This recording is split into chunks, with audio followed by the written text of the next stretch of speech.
Good morning students. I hope कि आप सब लोग घर में हैं और सुरक्षित हैं।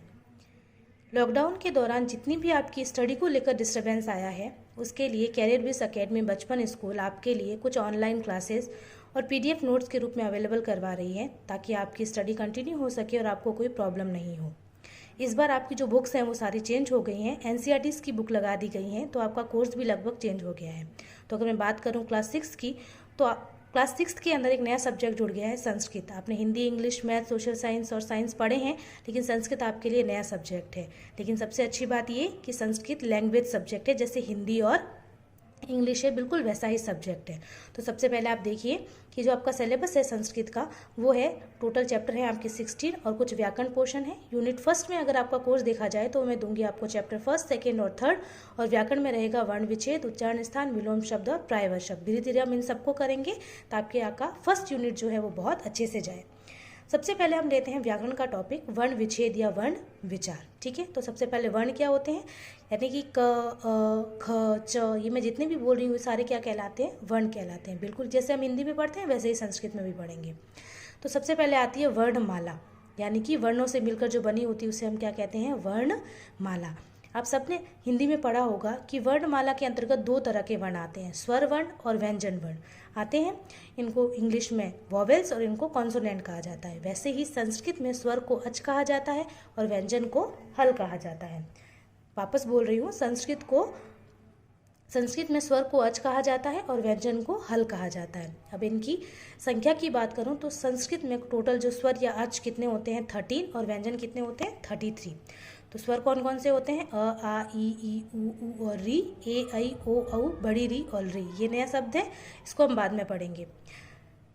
अब स्वर को भी दो भागों में बांट दिया गया है, मूल स्वर और दीर्घ स्वर। मूल स्वर को ह्रस्व स्वर भी कहा जाता है। मूल स्वर जो होते हैं वो संख्या में 5 होते हैं, अ, ई, उ, री और री, यानी कि छोटे वाले स्वर। फिर इनसे ये बड़े वाले स्वर बनते हैं, दीर्घ स्वर, जो कि संख्या में 8 होते हैं, आ, ई, उ, री, ए, ऐ, ओ और औ। हम जानते हैं जब आप संधि पढ़ते हो तो अ और अ को मिलाकर आ बनाते हो, ई और ई को मिलाकर बड़ी ई बनाते हो, उ और उ को मिलाकर बड़ा उ बनाते हो, री और री को मिलाकर री बनाते हो, और अ और ई को मिलाकर ए बनाते हो। अ और ए मिलकर ऐ बन जाता है, अ और उ मिलकर ओ बन जाता है, और अ और ओ मिलकर औ बन जाता है। ये सब आप लोग संधि के दौरान करते हो। नेक्स्ट आता है संयुक्त स्वर। अब संयुक्त स्वर क्या होते हैं, जब हम दो अलग अलग वर्ण को मिलाकर एक नया वर्ण बनाते हैं तो उसे हम क्या कहते हैं, संयुक्त वर्ण। क्या कहते हैं, संयुक्त वर्ण। जब दो अलग अलग वर्ण हो, जैसे मैंने अ और ई को मिलाया तो मेरा ए बना, अ और ए को मिलाया तो ऐ बन गया, अ और उ को मिलाया तो ओ बना, और अ और ओ को मिलाया तो औ बन गया। ठीक है, तो दो अलग अलग वर्ण थे इसीलिए इनको संयुक्त स्वर कहा गया। यहाँ अलग अलग वर्ण नहीं थे, अ और अ दोनों एक ही वर्ण था, इसीलिए यहाँ पे अ मिला, तो ये दीर्घ स्वर होते हैं, संयुक्त स्वर नहीं होते हैं। बाद में मैं बात करती हूँ व्यंजन की, जिन्हें हल कहा जाता है, और टोटल होते हैं ये 33। क से लगाकर ल तक, इनको भी हम पार्ट्स में डिवाइड कर देते हैं, स्पर्श वर्ण, जो कि 25 होते हैं, क से लगाकर म तक। अब अगर मैं बात करूँ तो ये कौन कौन से होते हैं, क, ख, ग, घ, ड़, च, छ, ज, झ, ण, ट, ठ, ड, ढ, ण, त, थ, द, ध, न, प, फ, ब, भ, म, है ना। मुझे इतना सारा बोलना पड़ा। तो संस्कृत में क्या होता है कि किसी भी बड़े को याद करने के लिए, कोई बड़ा टर्म है उनको याद करने के लिए छोटे छोटे से सूत्र दिए होते हैं, कुछ ट्रिक्स होती है जिनको फॉलो करके हम इनको इजीली याद कर सकते हैं। तो कैसे, कु, चू, टू, तू, पू, यानी कि कु बोलने से मेरे क वर्ग यानी क, ख, ग, घ, ड़ मुझे 5 वर्णों का ज्ञान हो जाता है। खाली तू बोलने पर मेरे को त वर्ग, त, थ, द, ध, न 5 वर्णों का ज्ञान हो जाता है। तो मुझे ये 5 के 5 वर्ण बोलने की ज़रूरत नहीं है, मैंने खाली तू बोल दिया, कु बोल दिया, चू बोल दिया, जिससे मुझे पता चल गया कि च, छ, ज, झ, ण सब की बात हो रही है, केवल एक वर्ण की बात नहीं हो रही है। नेक्स्ट हम आते हैं, नेक्स्ट की अगर मैं बात करूं तो सब बाद में आ जाता है हमारा ऊष्म वर्ण। ऊष्म वर्ण क्या होते हैं, जिनको बोलने पर मुंह में ज़्यादा जोर पड़ता है और बोलते समय एक गर्म हवा मुंह से निकलती है, उसे हम कहते हैं ऊष्म वर्ण। इसीलिए ऊष्म यानी कि क्या होती है, भाप, उसे हम ऊष्म वर्ण कहते हैं। ये संख्या में 4 होते हैं, श, स, स और ह। इनको बोल के देखो, आपकी जीवा और दांतों के बीच में थोड़ा सा फ्रिक्शन हो जाता है, घर्षण होता है। अंतस्थ वर्ण 4 होते हैं, य, र, ल, व। इनको आपको याद करना है, इसमें समझाने जैसा कुछ भी नहीं है। नेक्स्ट आती हूँ मैं संयुक्त वर्ण क्या होते हैं। जैसे हमने संयुक्त स्वर पढ़े थे, ये देखिए, वैसे ही हमने संयुक्त वर्ण भी पढ़े हैं। क्ष, त्र, ज्ञ, दो अलग अलग वर्णों से मिलकर एक नया वर्ण बना है। क्ष बना है क प्लस श से, त्र बना है त प्लस र से, और ज्ञ बना है ज प्लस न से। और इनकी गणना वर्णमाला में नहीं होती है क्योंकि ये वर्णमाला के ही कुछ वर्णों से मिलकर बने होते हैं। नेक्स्ट आते हैं वर्ण विच्छेद।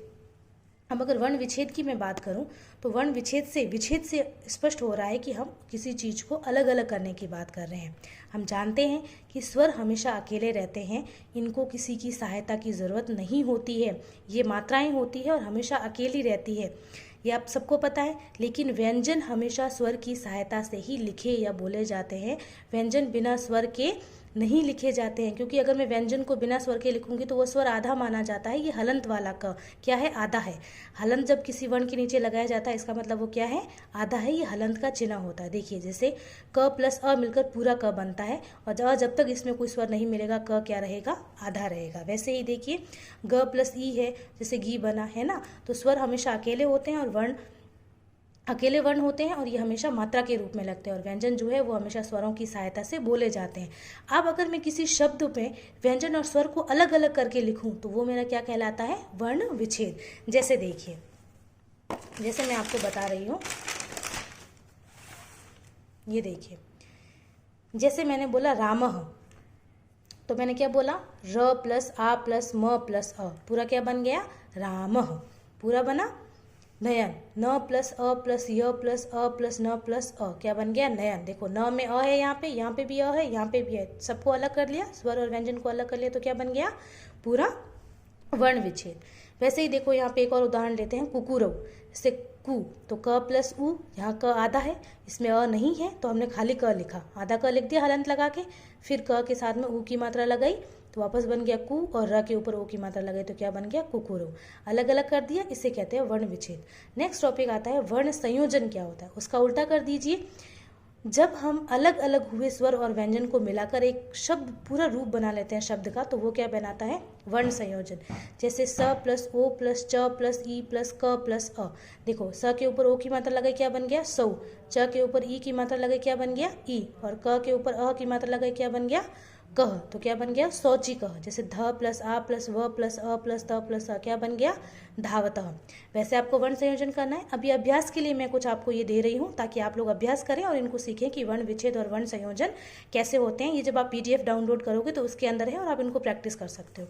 अब संस्कृत में कुछ टर्म्स यूज होती है, वो एक बार देख लीजिए कि संस्कृत में कुछ चिन्ह लगते हैं। देखिए संस्कृत में प्रयुक्त चिन्ह होते हैं जिनको हम आयोगवाह कहते हैं। क्या कहते हैं, आयोगवाह। जैसे देखिए हलंत, ये ऐसा चिन्ह होता है, वर्ण को जब हमें आधा बनाना होता है तो हम ऐसे करके, जैसे देखिए मैंने क लिखा और उसके नीचे ऐसे लगा दिए, क्या बन गया, मेरा आधा क है, और जब इसमें अ मिलेगा तो ये क्या बन जाएगा, पूरा क।